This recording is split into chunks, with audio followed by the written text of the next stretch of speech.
Coming up on the Get Lean, Eat Clean podcast. And I think that's the problem that people have is like, I hate the way I look. I want to look like that. So I'm going to beat myself up until I look that way. And once I look that way, then all my problems will go away. Right. And that's a big myth. Just like people chasing after money. Once I have this much money, then all my problems will go away. And it's a very similar thing where if you haven't learned how to be fulfilled and happy with where you're at now, even if you get the body, there might be a temporary sense of happiness or fulfillment, but I promise you it's not going to last. And so you have to eventually do the work, which is really hard work, to let go of that, those emotional challenges, whatever they are for you, to learn how to be happy and fulfilled now, even though your body's not perfect, your life isn't perfect, you don't have the money you want. Because if you can do that now, then along the journey of trying to get those things, you're not beating yourself up or, saying you're a failure because you didn't get those things, because you're fulfilled with where you're at now, and you're just continuing to work on a better version of yourself. Hello, and welcome to the Get Lean, Eat Clean podcast. I'm Brian Grin, and I'm here to give you actionable tips to get your body back to what it once was 5, 10, even 15 years ago. Each week, I'll give you an in-depth interview with a health expert from around the world to cut through the fluff and get you long-term sustainable results. This week, I interviewed health and fitness expert Drew Manning. He's a New York Times bestseller author of Fit2Fat2Fit and has for years been the leading voice in the keto diet movement. We discussed the following topics: Drew's Fit2Fat2Fit journey, his typical eating, fasting, and workout routine, his strategy of going back to fit from gaining 62 pounds. We also discussed his morning ritual, the mental, emotional side of gaining and losing weight, and his one tip to get your body back to what it once was. This was a great interview with Drew, lots of great tips, and I know you'll enjoy it. So thanks so much for listening and enjoy the interview. All right, welcome to the Get Lean, Eat Clean podcast. Brian Grin here with Drew Manning. Welcome to the show. Brian, thanks for having me. How are you? Doing great. I'm wondering if I can call you by your name and not call you, Fit2Fat2Fit is like your motto, right? That's what most people know me as. No one really knows my name, Drew, so I'm used to it. Well, I'll call you Drew if that's okay. Mm-hmm. Well, I'm excited to have you on. We got a lot we're going to talk about.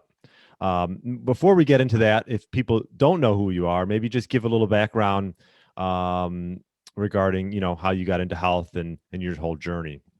Yeah, so most people know me from my first Fit2Fat2Fit experiment back in 2011, where, here I was a personal trainer, someone who grew up their entire life in shape, never been overweight a day in my life, turned personal trainer, trying to help people who had been overweight the majority of their life. Mm-hmm. And there was an obvious disconnect. And so I couldn't understand why it was so hard for my clients just to eat healthy and exercise and be consistent. And I'm like, it's so easy. It's not that hard, you guys. But they would struggle to stay consistent and do the workouts and follow the meal plans that I gave them.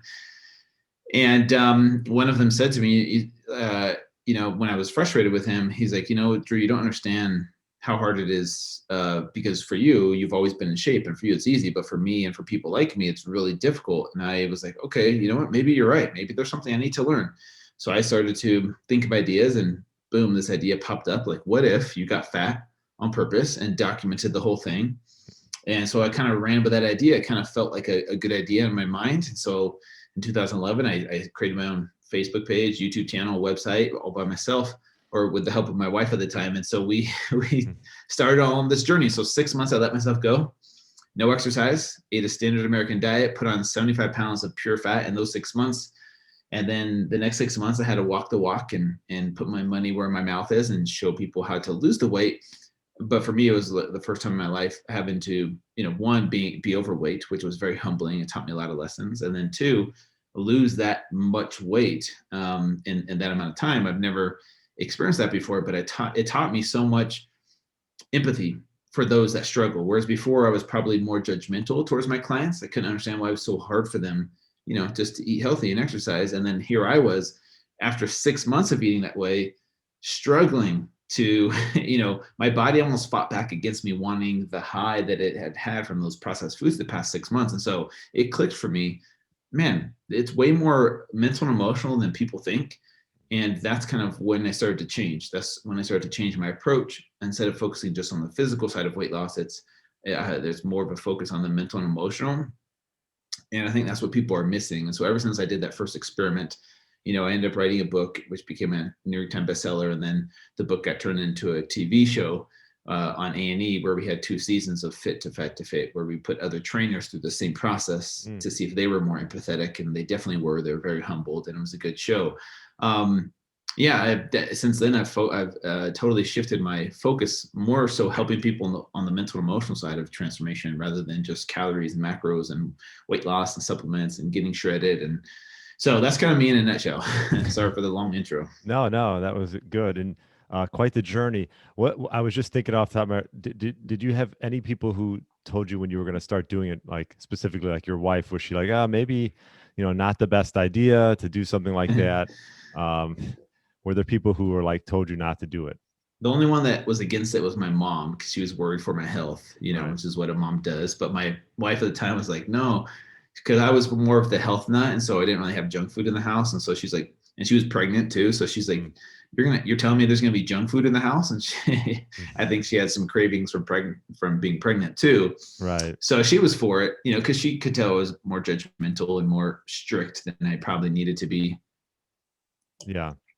And I guess what was more difficult, like just coming from myself, I've been a trainer for a long time and into health and wellness and taking care of my body, and probably in the same boat as you, in the sense that I've never really been like overweight per se. I've gone through some fluctuations and body transformations here and there, but nothing like, you'll see perhaps from certain clients.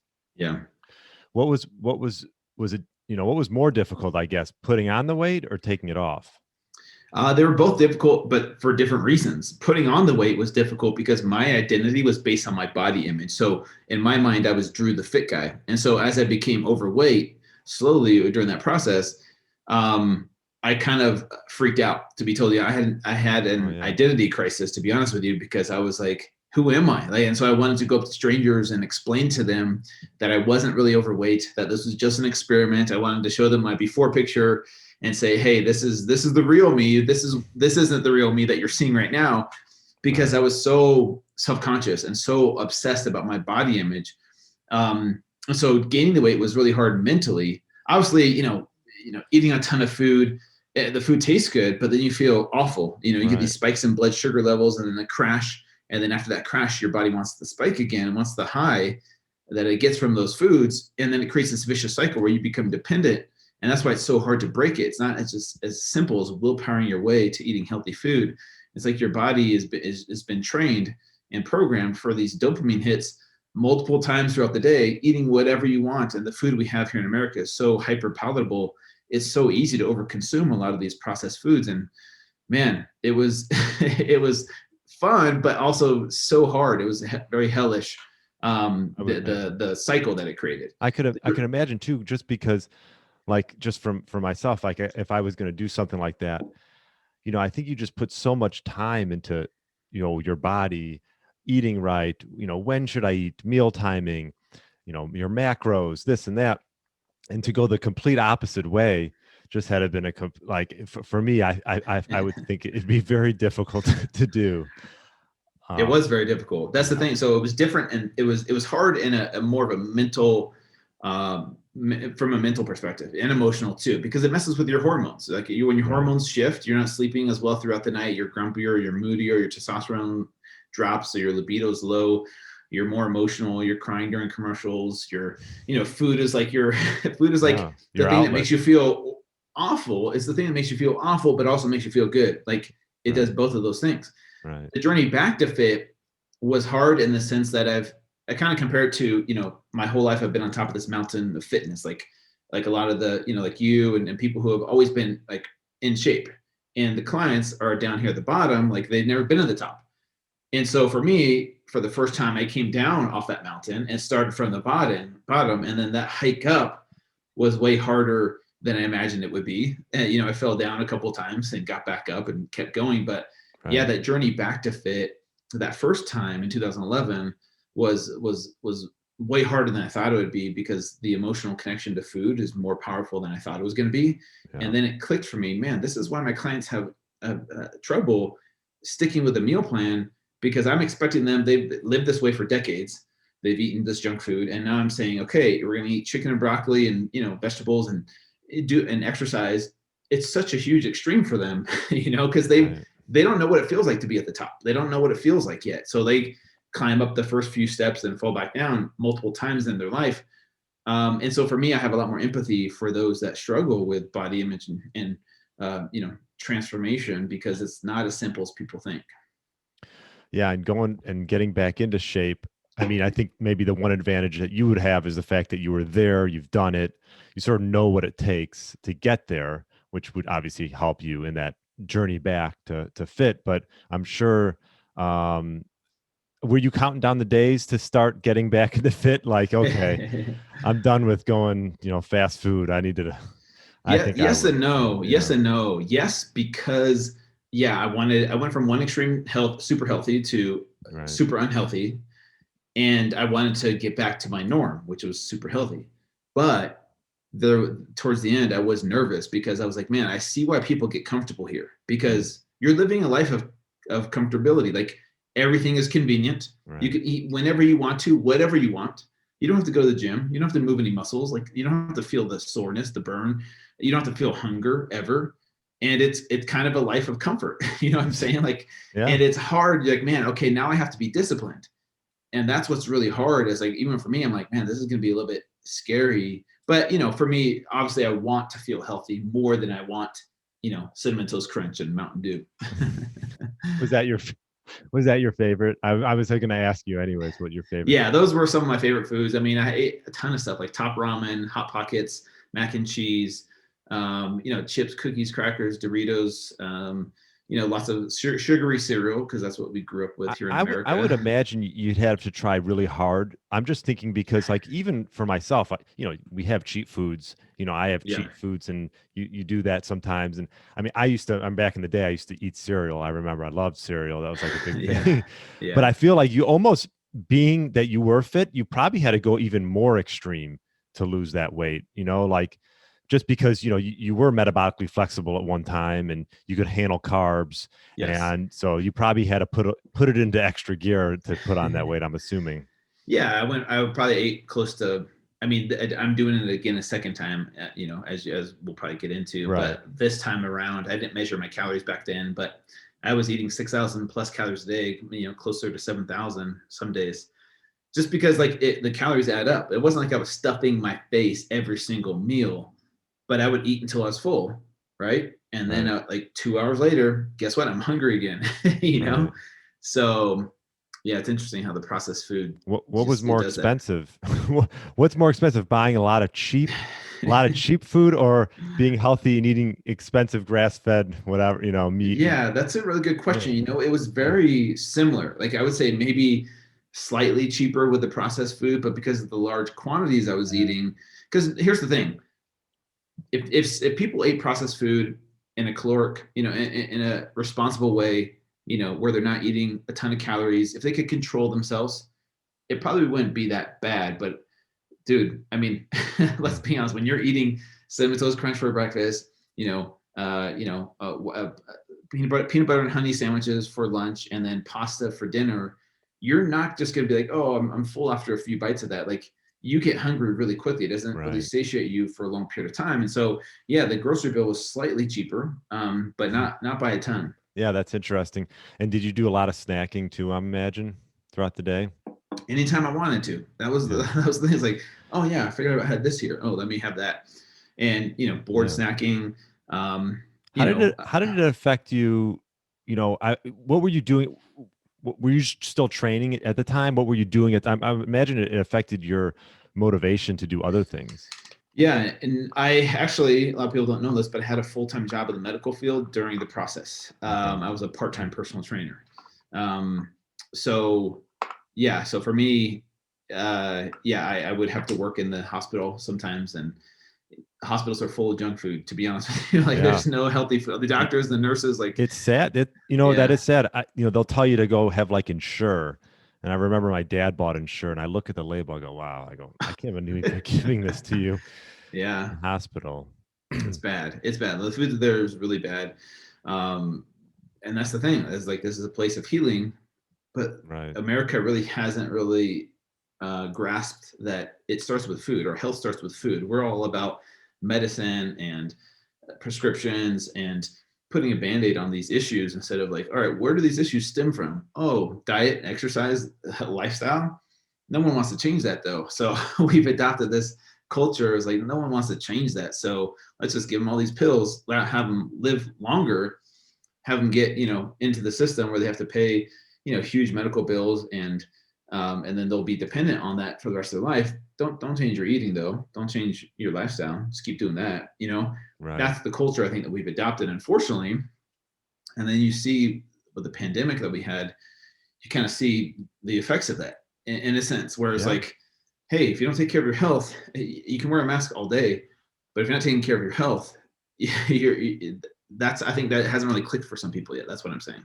Yeah, no, I agree. And, I think it's going to take time to get to the point. I mean, I think podcasts, like yours and mine and books and shows like that you've done, I think it can show people that they probably shouldn't listen to a lot of the government guidelines as to what they should be eating.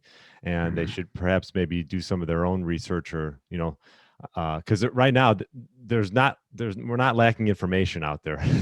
Plenty of information, and it's just about finding the right sources, and then having a coach perhaps. Do you still coach people?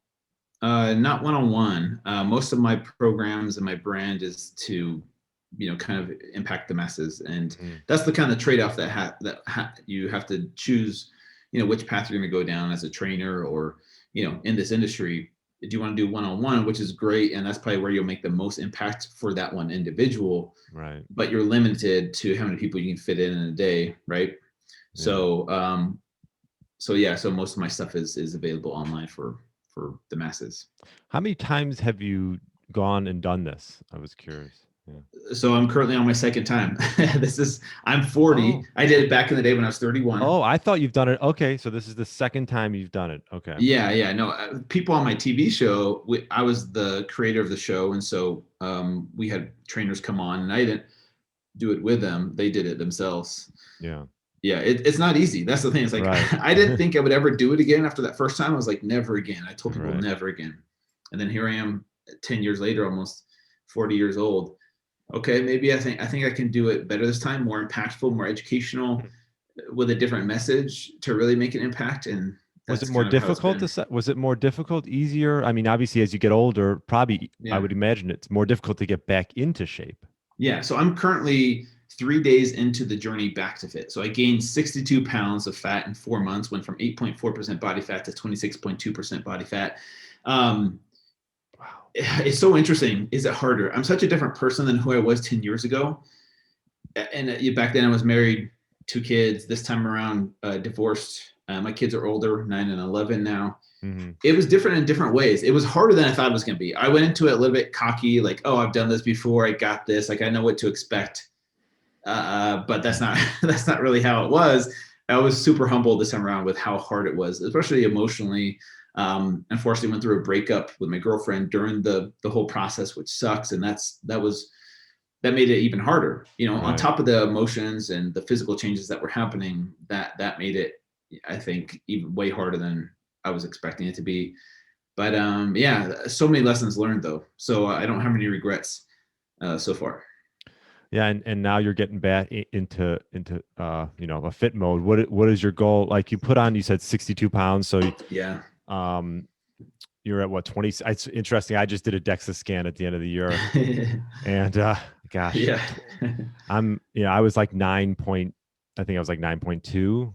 Wow. I was. That's good on the DEXA. DEXA is hard to get under 10. Like it's really, because people think. Oh, I didn't even know. You know what I'm saying? Yeah, DEXA is usually higher than other methods. Oh, all right. Well, thank you. Yeah, there you go. Yeah. So what is your plan to get into fit going to be the same as it was back then, or are you going to go about it differently? Oh, totally different. I mean, over the past 10 years, I've totally, upgraded and evolved with my thinking and what works for me.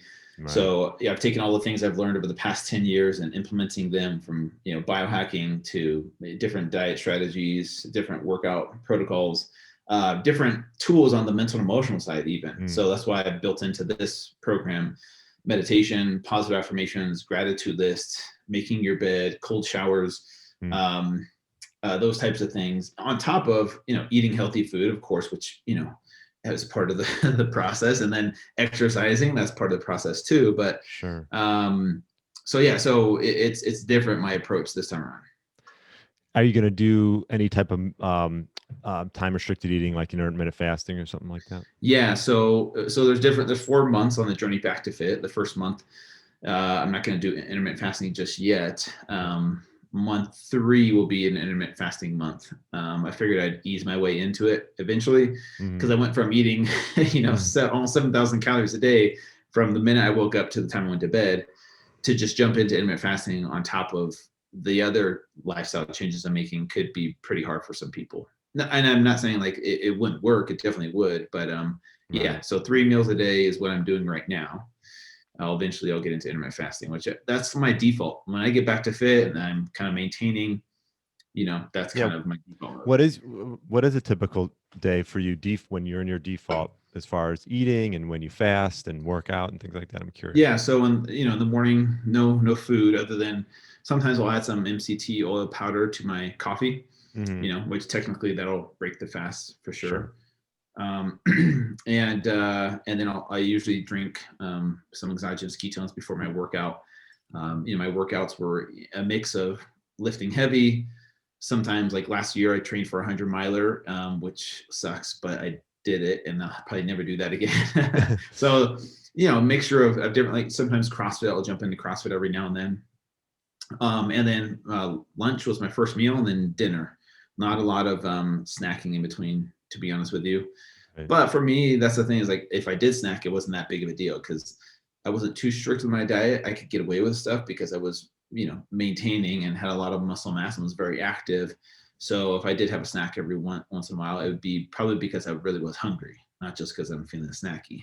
Right. Okay. Yeah. Well, we're both 40, so we have that.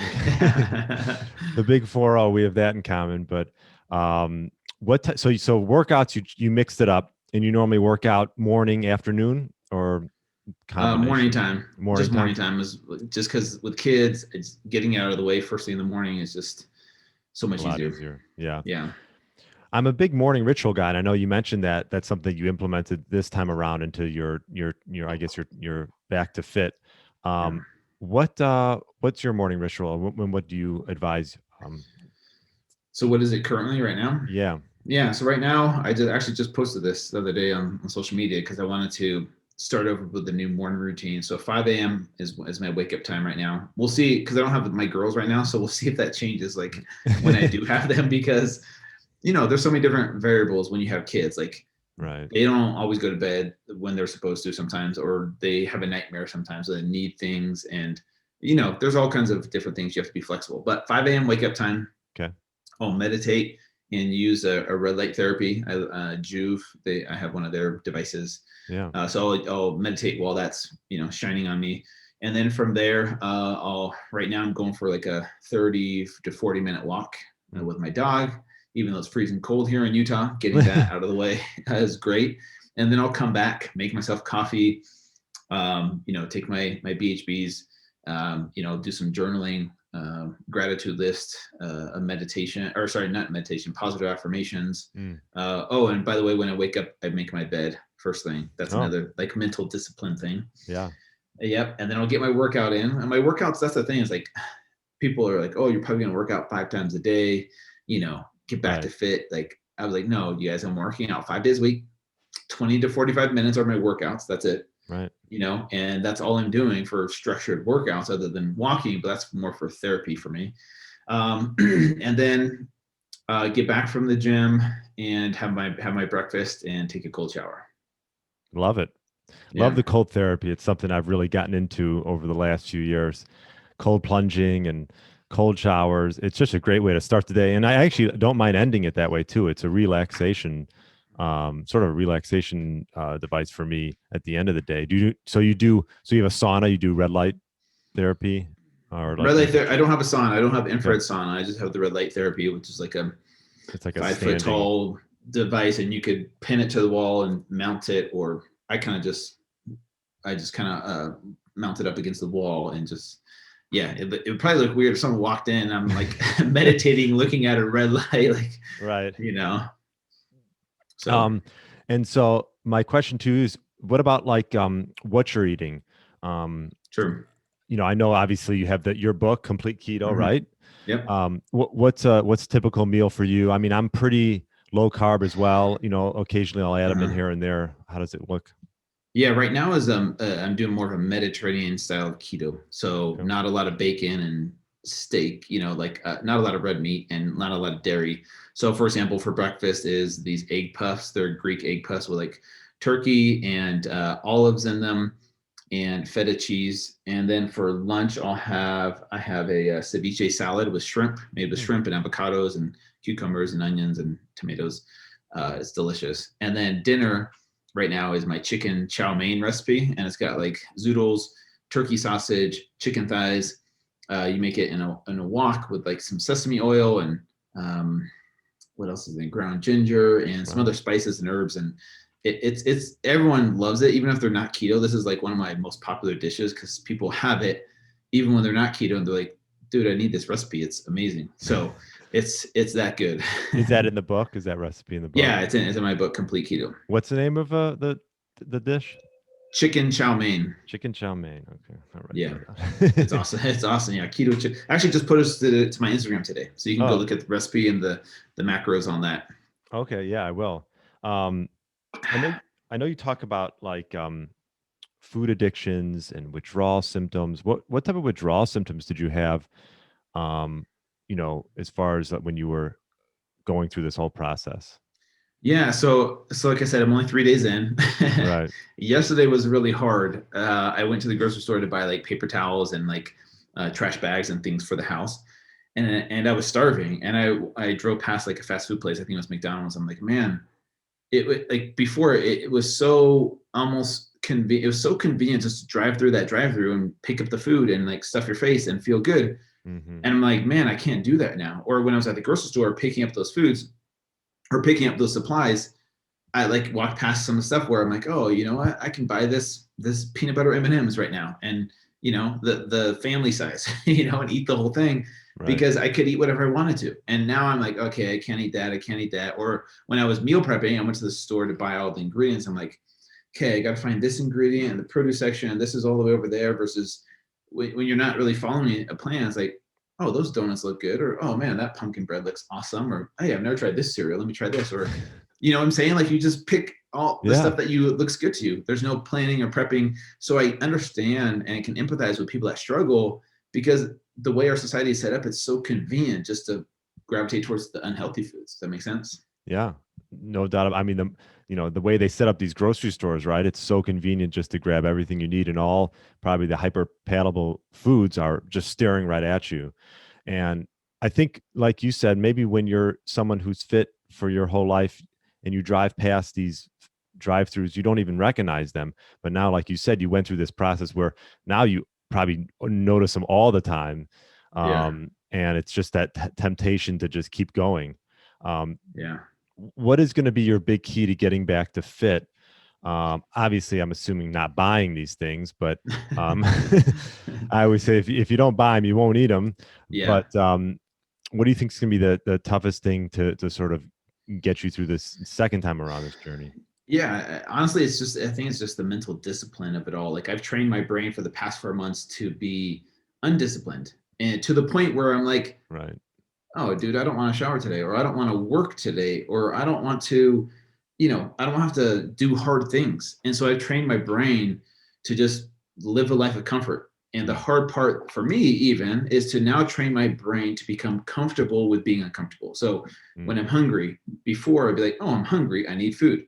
Now it's like, okay, well, I'm trying to stay strict, so I'm going to wait till dinner time instead of snack on some junk food like I normally would, or even taking a cold shower. I'm like, oh man, this is so hard because my brain is like used to taking warm showers, which well, feels good, right? It feels comfortable.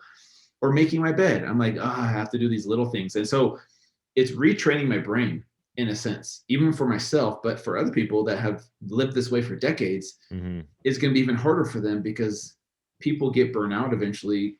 And some people just don't have that mental discipline to stay consistent. But if they realize that if they stay consistent, it becomes easier. Right. The diet, the exercise, the making your bed, the taking the cold showers, like those things become easier eventually. But it's that first, month or so that it's your body's like, what are you doing? Like, why are you doing this? You're not even seeing any results. Like, why even live this way? Go back to eating whatever you want to and living however you want to, like, instead of this life of discipline. Because there's that inner voice inside all of us that sometimes wants that life of comfort because it's available and we know it's available. And we have to have that motivation. You have to have a really strong why about, all right, why do I want to live this way? Right? Am I doing it because it sucks? Am I doing it because I hope I get ripped one day and then people will like me? Or am I doing it for my health, to set an example for my kids, to feel better, to not have to be on medication and go to the hospital all the time and get sick all the time? Why are you doing it? So that's the biggest thing.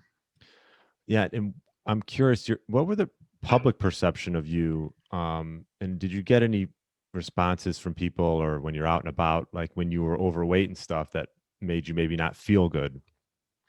You mean like haters, pretty much? Yeah, right. Like Or people not liking the journey? yeah, maybe people that don't even know who you are per se, but Yeah. they see you and you maybe get treated differently because you're a certain type or you're overweight. Oh, so Yeah. when I was overweight, yeah, no Yeah. one treated me unfairly or mean. Okay. That's the thing, is like, and people said this to me, like, okay, you're 60 pounds overweight, but you look like a normal Mm, human. You look like a right. normal American dad now, right? Right. Like, Right. you don't look obese. And so no one really treated me differently, to be Mm, totally honest with you. I think women have it harder though. I think women are judged by society even harsher. And mm-hmm. so they're judged, a lot harsher based on their bodies. So I think Right. they might get treated differently being overweight. But, for me, no one was really mean to me or said anything to me, being the overweight guy. Well, that's good. I mean, I think also too, just the age that we're in, as far as just like social media with Instagram, everyone looks, the perfect body and things like that. Um, so this time around, getting in the shape, what would you say? Um, what would you say? You said you learned stuff through the last 10 years that you're going to apply. What were some of the things that you learned, and how are you going to apply them? That's a good question. So ever since my first journey of Fit2Fat2Fit, the biggest lessons I learned was how much of transformation is mental and emotional. And so as someone in the fitness industry, and which is an industry that focuses a lot on diet, exercise, like the new supplement, the new workout program, the new this or that, like, Right. yes, that is part of that's part of the puzzle that people have to do to transform their body. Right. I'm more focused on the mental emotional transformation first, because I feel like if people can transform from within and shift their perception of what success looks like in this industry, then the physical stuff becomes easier, right? Mm-hmm. Over time, if you can do that. But the problem is that you kind of have to dig deep to figure out what your demons are. What are your things that are holding you back from living a healthy lifestyle? Is it self-worth? Is it self-sabotage? Is it maybe childhood trauma that you haven't really released yet?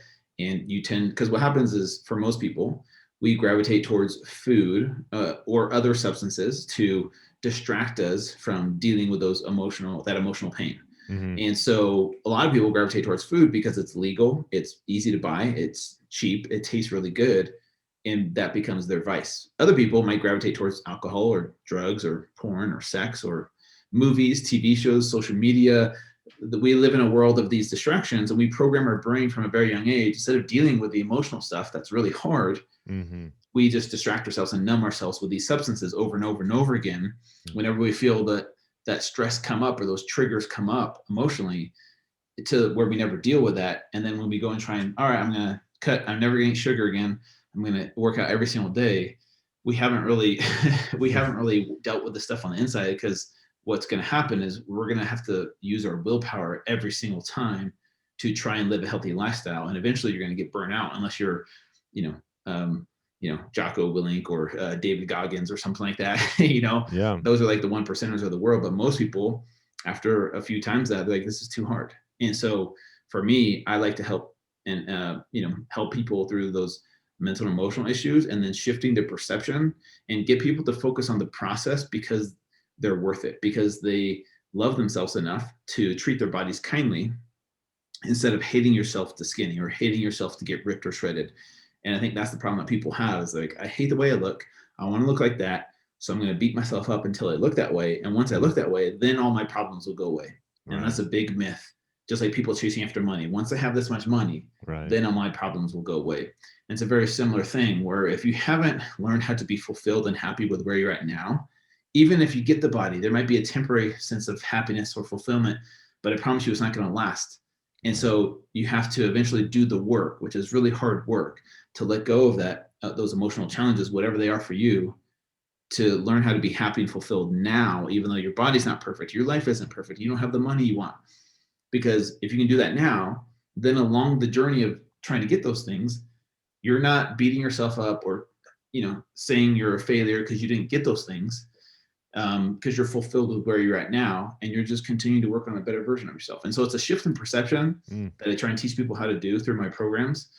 And it takes some time for sure, but I think once it clicks for them, then they're like, oh, I get to exercise, or I get to eat real food because it makes me feel good and I feel better, I feel healthier when I eat these foods. And when I exercise, it feels good to my body to do hard things. And I'm just going to keep living this lifestyle because it feels good, not in hopes that I'll get these results, which will then change my life. No, I love that. And it's something that probably doesn't get talked enough about, right? We always talk about, oh, what should you eat? When should you eat? And I'm a victim of that too, right? Like you just talk about those things because it's sort of easy and it's maybe even a little, it's like surface level things. Yeah. But really it comes down to is you have to address the emotional and, sort of the mental side of being in the right place in order to get where you want to go. If you don't get into that place, or at least have, like you mentioned, like a true real reason why you're doing this, what's driving you, then all that other stuff doesn't really mean anything. Yeah. Very true. um wow, well, that's good stuff. And um what would you say um the key to staying consistent?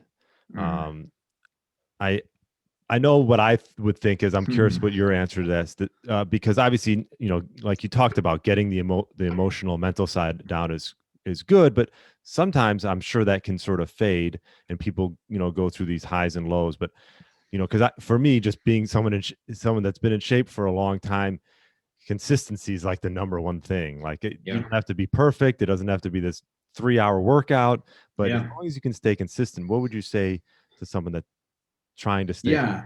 Well, this is the interesting thing that I've learned over the years is you look at different people and certain things in life are a priority, and they they can make that lifestyle consistent for them because they've kind of chosen that path. And for you and I, it's fitness. Like I'm always going to be consistent at eating healthy and working out, and staying in shape.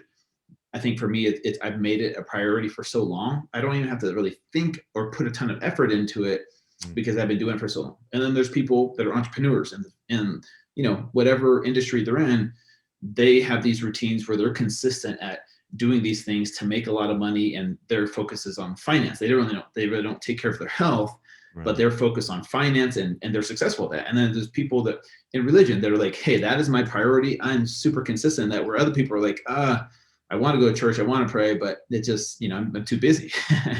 So we're also different. We're all wired different. And I see a lot of people try and make that jump into the fitness industry. Like, I'm going to be consistent at this, right? I think it has to do with their perception of what success looks like. I think a lot of people jump in thinking, I'm going to be consistent with this to get this body, right? And if that's your focus, yeah, some people can do that. Some people can make that shift. And then before you know it, fitness becomes their lifestyle. Right. But I think for other people to stay consistent, you have to retrain your brain to say this for me right now moving forward will become a priority. Yeah. Like if my kid, needed to be picked up from school like this minute, and I'm in a business meeting, guess what? My priority is to leave that meeting, go pick up my kid. Right. Because for like whatever it takes to go take care of my daughters. And it's similar with fitness. Like, hey, I'm going to go to the gym today. I will work around your schedule, or I will go on a date with you later, or I will clean up this later, or I will do this later because I have to get this done first. And so, I wish it was a simple thing like, oh, Yeah. just be consistent, like just go every day. It happens over time with a shift in perception. The power of perception is hugely, I would say, no one really looks into it, or no one really focuses on that, or no one really talks about that because they really don't understand it. Mm-hmm. And so, anyways, it's an individual journey, and not everyone's going to be consistent to the point where like, hey, my goal is to get ripped. Other people are consistent to be like, hey, I want to exercise and eat healthy to live a long life, longevity, right? And so consistent can look different for different people depending on what their goals are. Right. Right. Also, my thought too was, I know you've mentioned it in other interviews, is having a support system and being accountable. That's why, with your program, I'm sure there's some accountability. And some people just need that. I think we all need some type of coaching, whether it's in health or business or whatever it is. I'm all for finding people that maybe have done things that you want to do and then just sort of follow their lead. Yeah. Yeah. I agree with that 100%. Yeah, I mean, it's like people ask me if I train a young kid who's going to college and he's like, well, how do I just keep doing this? I'm like, well, find someone else to do it with, find someone who wants to go to the gym Yeah. and maybe wants it more than you. And just, there's nothing like having a workout partner to hold you accountable. And I just think that can run true in a lot of different things. Yeah, accountability, support system are key for anyone. Even for me, like I need accountability, and that's why I'm doing this journey back to fit with thousands of other people from all over the world that have signed up to join me. Because to be honest with you, like if it was just me by myself, it would be 10 times harder because I don't like if no one's watching and if I'm just by myself, like no one's watching, oh man, I'm craving something. No one's really gonna know, right? Or oh, you start making excuses. But if I know, hey, there's thousands of people doing the same workout right now, and it sucks for them and it sucks for me, like there's something that pushes you past those moments, Yeah, no, that's so true. How many people signed up for your back to fitness? I think over 6,000 people. That's great. Yeah. Yeah. And what you've done as far as transforming your body back in 2011, then doing it again, I give you a lot of credit. It's something I think I would have a tough time doing. And the fact that you're doing that and then going and, just sort of motivating other people to do it, it sort of spreads. I'm curious, I never actually saw your show. Is your show still going on? No, we only had 2 seasons. It's available if you just Google it, Fit2Fat2Fit. But the way this show is spelled is Fit2Fat2Fit. Mine's with the number 2. With the number 2. And I noticed on your website, is it Fit to Fat to 40? Oh, so this journey is called Fit to Fat to 40. Yeah. Sorry. Yeah. So this one's called Fit to Fat to 40 because I turned 40 on December 27th. And that was my last day of my weight gain journey. I gotcha. Okay. Yeah. And I'm curious, I'm going to follow your journey because I want to see, just me being 40. Like I was happy. Like I put on this past year, I did a DEXA scan at the beginning of the year, made some changes in my life. With my workouts and stuff, and also my protein intake, I upped that with some good grass-fed protein. And anyways, put on 5 pounds of muscle, lost like 3 pounds of fat, and got my body fat percentage under 10. And I was like, oh, I sent that out, not like trying to like brag per se, but just to sort of maybe someone will look at that and be like, ah, he's 40 and he did it. So it's cool to see that, you're going to go through this transformation again. And where can people follow your transformation? Yeah. So all my social media handles are Fit2Fat2Fit with the number 2 in between. Or they can go to Fit2Fat240.com to follow like the transformation. Fit2Fat2Fit.com is also, it's the same website pretty much. So if they want to join me on the journey back to fit, they can sign up at that website, and they can also follow along my progress on social media. Yeah. The power of social media where you can, send it out. And then my one last question to you is that, and I ask all my guests, if you were going to give, and this is sort of what we've been talking about the whole time, but if you were going to give one tip to someone who is middle-aged and wants to get their body back, and I'm sure we've hit on it, but if you were going to give one tip to that person, what would you say to them? Yeah, I would say to them that you have to realize and believe that you are worth it to fight for your health. You are worth it to fight for your physical health, your mental, emotional health. And so that would be the first thing from there. And then after that, like you said, find a coach, find an accountability partner, a support system to help you, figure out the how, right? You know what you want to do. That's your desire. The how, people are going to help you. Google will help you. There's so many things out there to help you, but you have to believe that you're worth it first. And so that's what I would say to them first and foremost. Once you believe that, you're going to figure out the how. You're going to hire a coach. You're going to hire a trainer. You're going to, join a group. You're going to, reach out to someone that is into fitness and ask for help if you believe that you're truly worth it. And so that's kind of like the first step. First step. Yeah. I love that. Well, Drew, a lot of good information. I really appreciate you coming on. Yeah. Well, thanks for having me. Appreciate it. All right. Well, thanks again. And we'll be in touch. I'm definitely going to follow your journey. Thank you. I appreciate that. Thanks for listening to the Get Lean, Eat Clean podcast. I understand there are millions of other podcasts out there and you've chosen to listen to mine, and I appreciate that. Check out the show notes at briangrin.com for everything that was mentioned in this episode. Feel free to subscribe to the podcast and share it with a friend or family member that's looking to get their body back to what it once was. Thanks again and have a great day.